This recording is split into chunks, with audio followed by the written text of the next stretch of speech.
l'occasion de ses 125 ans, Škoda a organisé au musée Autoworld de Bruxelles une exposition éphémère retraçant l'histoire de la marque tchèque. L'histoire automobile de Škoda démarre sous le nom de Laurin et Klement.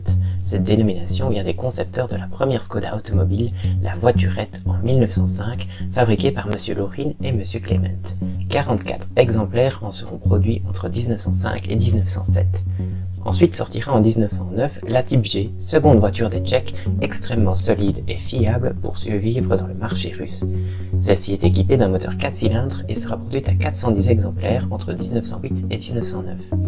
Début des années 30 arrive le nom Škoda sur les voitures, avec ici la 422.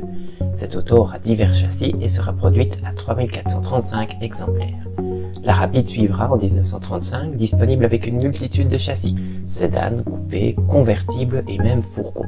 Entre 1935 et 1938, 3900 châssis seront produits équipés d'un moteur 1,4 litre à soupape latérale. La première Superbe débarque en 1939. Modèle de luxe d'avant-guerre dont seulement 113 exemplaires seront produits et reverra le jour en 1946 avec 162 nouveaux exemplaires berlines, semi-décapotables et limousines avec 4 empattements différents possibles. La Popular fut présentée en 1938 et resta en production jusqu'en 1946. Ce petit roadster cabriolet est reconnaissable par ses projecteurs encastrés dans les garde-boue, sa grille bombée et son pare-choc arrière.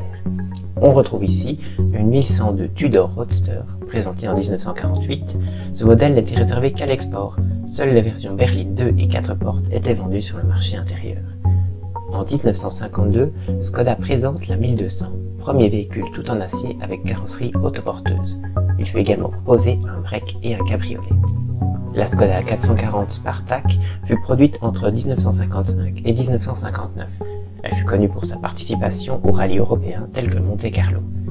Lancée en 1959, la Felicia Cabriolet offrait 5 places et un hardtop en polyester. Son design était proche de l'Octavia de l'époque. Elle était équipée d'un 4 cylindres de 1000 cm3. Nous retrouvons à côté une Octavia Coach, réel succès commercial. Octavia venant du latin octo, chiffre 8, elle représentait le 8e modèle lancé par l'usine automobile tchèque. Elle proposait 10 coloris et fut produite à 230 000 exemplaires.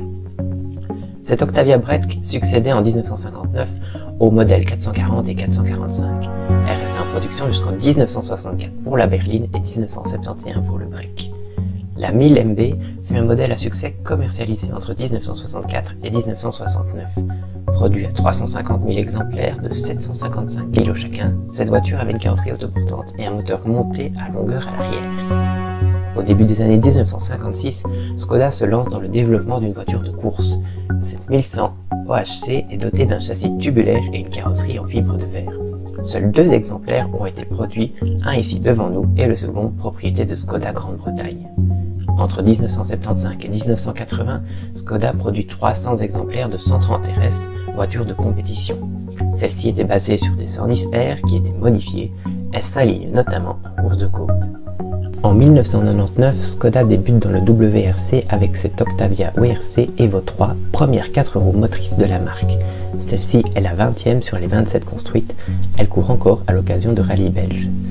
Pour fêter ses 100 ans de compétition automobile, Škoda lança une série spéciale 100 ans sur l'Octavia RS. L'auto est animée d'un 1,8 litre de 180 chevaux, lui permettant d'abattre en 2002 le 0 à 100 en 7,9 secondes. Dans ses courses en WRC, Škoda remplaça l'Octavia WRC par la Fabia WRC en 2003. Ici devant nous se trouve l'un des 2 prototypes construits par Tony Gardemeister. Elle fut remplacée par la Fabia Super 2000 qui remporta le championnat IRC en 2010 et 2011, le championnat mondial SWRC en 2011, 3 fois champion européen et d'autres titres nationaux. Mise sur le marché en 2019, cette Fabia Rally Evo 2 gagna 5 titres constructeurs et 4 titres de champion du monde. Škoda Motorsport soutiendra la team Bedore Walbrecht en Belgique. Škoda est également venu accompagné de son nouveau Enyaq iV ainsi que toute sa gamme actuelle de SUV. Le Kodiaq, le Karoq et le petit Kamiq montraient leur bouille non loin de leurs ancêtres.